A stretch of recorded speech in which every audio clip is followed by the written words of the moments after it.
এরপর আমি দেখাবো D minor chord. D minor chord আমরা কীভাবে ধরবো, দেখো ডি মাইনর কর্ড আমরা ধরতে হলে আমাদের 3টে ফিঙ্গারই কাজে লাগবে, 1 2 3 এই 3টে ফিঙ্গার। এই 3টে ফিঙ্গার আমরা কীভাবে বসাবো, আমাদের 1 নম্বর ফিঙ্গার থাকবে, 1 নম্বর স্ট্রিং, 1 নম্বর ফ্রেট, ঠিক এই জায়গায়। এরপরে আমাদের 2 নম্বর ফিঙ্গার বসবে, 3 নম্বর স্ট্রিং, 2 নম্বর ফ্রেট বসিয়ে দিয়েছি, দেখো।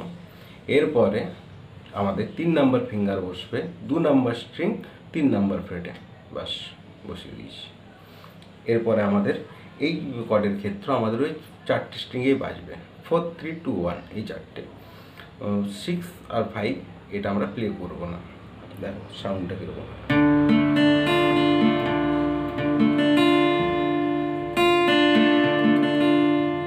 এই কর্ড, চলো এটাও যখন আমরা স্ট্রামিং করব ঠিক একইভাবে স্ট্রামিং করব। ফার্স্ট ফিঙ্গার দিয়ে ফার্স্ট স্ট্রোক, সেকেন্ড ফিঙ্গার দিয়ে সেকেন্ড স্ট্রোক, থার্ড ফিঙ্গার দিয়ে থার্ড স্ট্রোক। চলো দেখো, 1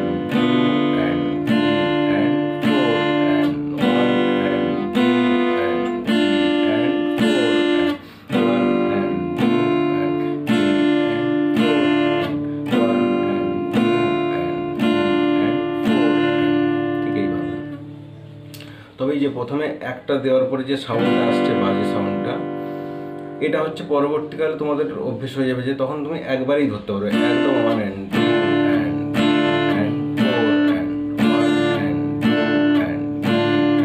and 1 and 2 and 3 and 4 and 1 and 2 and 3 and 4 and এইভাবে তখন একবার পড়বে। শুধু শুরুর সময় আমরা ঠিক আমি যেভাবে দেখাচ্ছি এইভাবে তোমরা ধরো, তাহলে পরবর্তীকালে যখন আমরা কর্ডটা চেঞ্জ করব, যে ডি মাইনর থেকে আবার যখন অন্য কোনো কর্ডে যাব, সিতে বা এফে বা বি ফ্ল্যাটে, তখন কিন্তু আমাদের ওই কর্ড চেঞ্জ করার সমস্যাটা অনেকটা কেটে যাবে এইভাবে যদি আমরা ধরতে থাকি।